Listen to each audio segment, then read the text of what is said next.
When you're tired of all the choices out there and you don't know what to do, you can kick back and watch TallGuyEric reviews. Alrighty guys, today I'm back with another review, and this is kind of a new one for me. So first of all, I'm excited that I now have my camera set up for my desk. Quality is obviously much better than what I've been doing, so super excited about that. Going forward, my reviews will be shot in this quality. Super stoked about it. So I have never even thought about doing a mouse review, but here I am today doing a mouse review. So I'm just going to get straight into it. Today I am reviewing, comparing, and giving my overall thoughts on what I personally think is my mouse of the year and what will be my main going forward. So this is the Lamzu Atlantis. Look at that beautiful mouse. Now this does have grips on it. These are Logitech G Pro grips, and literally the only thing I had to do to make these work was I had to cut the side flares off, because on the Logitech, this is the G Pro Superlight, you can see that I have like these little, I guess, side flares here. I cut those off and it works. I've had no issues. It doesn't look amazing, but it absolutely works. I mean, you can see it goes around the entire mouse. So a few things to go over. We've got the PTF skates on the bottom. They are phenomenal. They are definitely among the best skates that I've had on a mouse personally. You've got your USB-C. I will say the USB-C connector annoys me a little, because you can kind of see that there's a groove here that extends outwards, and it does make it a little less compatible than I would like with a lot of USB-C cables. It's not a big deal. The thinner USB-C cables still fit, no issue.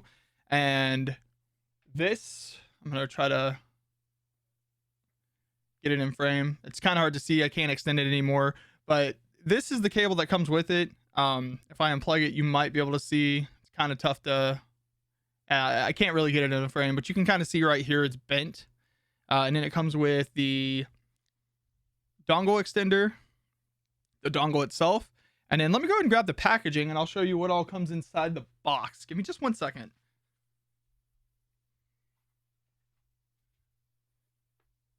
All right, I'm gonna move the mouse aside for just a second. So this is the packaging for the Lamzu Atlantis. Now this is the standard white model. The new colors don't come out until I think they announced the 12th. And I'm gonna be honest with you, I am going to grab one, which is unfortunate because I hate to spend $100 twice on a mouse in less than a month. But the blue and pink/purple colorway is calling my name.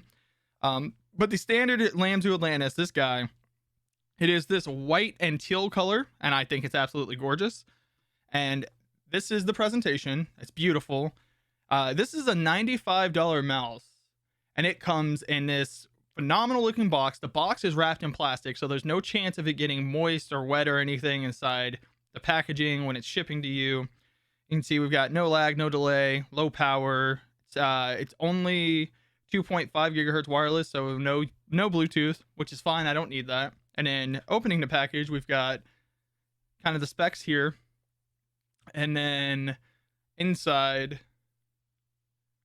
we've got this. And then it does come with this velvet pouch for carrying the mouse. Now in the pouch, I did take these out, but in the pouch, it actually comes with a user guide. It comes with an extra set of PTF skates, which I'll go ahead and take those out of the package so I can kind of zoom in on them. So the same skates that are already on the mouse, which is awesome. Let's see if I can get that to focus. Which is awesome. It's always nice having an extra pair of skates. Now, my understanding is these only come to the first 1,000 people to order. So if you order one in the next batch, you may not get these. I don't know. But these are Lamzu's glass skates. See if I can get it to zoom in. Yeah, there we go. And they are beautiful. They have like a wave design to them. I will be using these in the very near future. I'm either going to put them on in the next week, or I'm going to put them on as soon as I know I can order another set of skates, just to be safe, because I don't want to be stuck with a mouse that I don't have backup skates for. I know I have a pair in here, but just to be safe, I'm going to wait. Especially because those PTF skates that come on the mouse itself, they're just incredible. I've had no issues. And this is coming from And I'll actually go ahead and show both of these as soon as I get rid of my packaging. But this is coming from my two main mice up to this point. Both have had glass skates. I'm a big fan of glass skates. I used glass skates on my previous mouse pad, which was the Odin Gaming. Oh man, what is the actual name of that mouse pad? Got one. Okay, the Odin Gaming Infinity V2. It was the red model, and I actually before that had the Odin Gaming V1, and I had the extra large. And I am now using the Aqua Control. Oh, you know what? I just realized, like, I unintentionally just put these back in this package, but that's okay. We're just gonna throw them back in here. I'm now using the 3XL Aqua Control Pad Plus by X-Ray Pad, and I love this mouse pad. I absolutely love it. It is definitely my favorite mouse pad that I've owned. It's huge. It takes up my entire desk just about. I've had nothing but good things to say about this so far. Now, so I've used glass skates on all those mouse pads. I've had absolutely no issues. So the mouse that I have been using the most is the G Pro Superlight and these are actually the Lethal Gaming Gear glass skates. So they will no longer be making these because they have a deal with Pulsar, so you can only get super glides. But I've also been using the Razer Viper V2 Pro since it came out. Love this mouse. I didn't love it as much as I did the Viper Ultimate, though, which is a shame, but phenomenal mouse. And this has the super glides on it, and I love these. I think this looks awesome. So for comparison's sake, let's go back to the Lamzu, because that's what this is about. So the Lamzu Atlantis has phenomenal specs. Has a 3370 sensor. It's 55 grams. It has Hawano Pink Dot for the switches. And did I say 3370? It's a 3395 sensor. So if I said 3370, I apologize. It has the TTC Gold encoder inside of it. So like everything is top tier quality. It's truly like the fact that we got all of that in a mouse that's sub $100 is incredible. The everything feels so good. And then in terms of sound, let me actually put my microphone a little closer here. I'll actually just bring it up here, so hopefully my microphone picks this up. I do have a Shure microphone, and it has a tendency to not want to pick things up out of range, so I'm gonna stop talking for a second, just kind of click everything. So this is the left click, right click, and those are the side buttons. Everything is crisp, everything sounds good. The side buttons are 100% the best sounding and the best feeling side buttons I have ever used on a mouse. They're incredible. To me, they're even better than the Razer Death Adder V3 Pro, which I used for about a week. I wasn't a big fan of it, to be honest with you. Yeah, so clicks, everything, phenomenal. Build quality is great. I mean, no rattling whatsoever. My only issue on my copy is my right mouse button. I don't know if it's pre-travel or what, but like if I barely press it, I can feel it kind of flexing. It doesn't affect anything. It is just a little annoying. Left, there's nothing at all. Very minimal pre-travel. Scroll wheel feels great, sounds great. The scroll wheel is a little hard to click, but it's not a big deal because I have had mice with accidental clicks on the scroll wheel and I hated it. And then you can kind of see here, let's get this in focus. This is a comparison between the Lamzu and the G Pro or the G Pro Superlight. So the Lamzu is a pretty big mouse. It is wider than the Superlight, but it's not as tall, especially with this hump. And it does go flatter here, near the end there. I do like that. I think the Lamzu is a phenomenal looking mouse. You don't have any RGB on it, and that's fine. You don't need RGB on a mouse, in my opinion. Battery life so far has been great, and I'm actually going to turn my camera towards my monitor. I'm going to show you what my battery life is at and what the software for this mouse looks like. And I really wish I could have found this before I bought the mouse so I could kind of have hands-on. So yeah, let's go take a look at that real quick. So we're going to load up. It's just called Lamzu Gaming Mouse. That's what the software is called. I'm going to move my camera. There we go. everything's a little bright, so this might look like crap, and I do apologize. I might be able to zoom out a little. Oh, that was zoomed in. Don't want that. Okay, so that's the extent of it. I mean, it doesn't look great, but you can see what I'm trying to show you. So, software is very bare bones, which is totally fine. It's not obtrusive. It gets the job done. Everything stays after I shut my computer off. Everything works as it should. That is all that I want from a mouse software. I don't need what Logitech and Razer put in their software. This is what I want from a mouse software. I want to be able to set what I want and call it a day and not have to worry about it. And this is it. So you can see at the top right, we've got the battery indicator. You can assign your buttons. You can set your debounce time. And now here is why I would highly recommend you download this software before you use this mouse. I don't know if it's set to this default when you don't have the software, but I can only assume it is. When you first install the software, by default, the mouse is set to a debounce time of 12 milliseconds. That is absurd.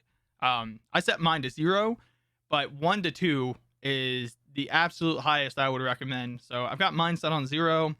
I've got so we can switch over here. You've got up to 5 DPI settings, and on the bottom of the mouse, this button right here is actually your DPI button. This is your on and off switch. I set mine to 1,000. I set my LOD to 2, and you can adjust this all here. It's set to 1,000 by default. I have my polling rate on 1,000. I use 1 DPI, and that's it. I use that across all games. And then here you can set macros. I don't have those. And then battery life. I fully charged this 3 days ago. I typically play 5 or 6 hours a day on my computer. I'm still at 65%. I think that is fantastic. But basically, because today is Saturday. Today's Friday. So today is Friday. If my mouse is still alive and not needing to be charged by this upcoming Monday, then for me, this is an absolute success and up there with the high tier of battery life. I don't think it's going to be as good as the Superlight, and that's okay. The Superlight has the most ridiculous battery I've ever seen in a mouse. So we're going to go back to zooming in on the mouse.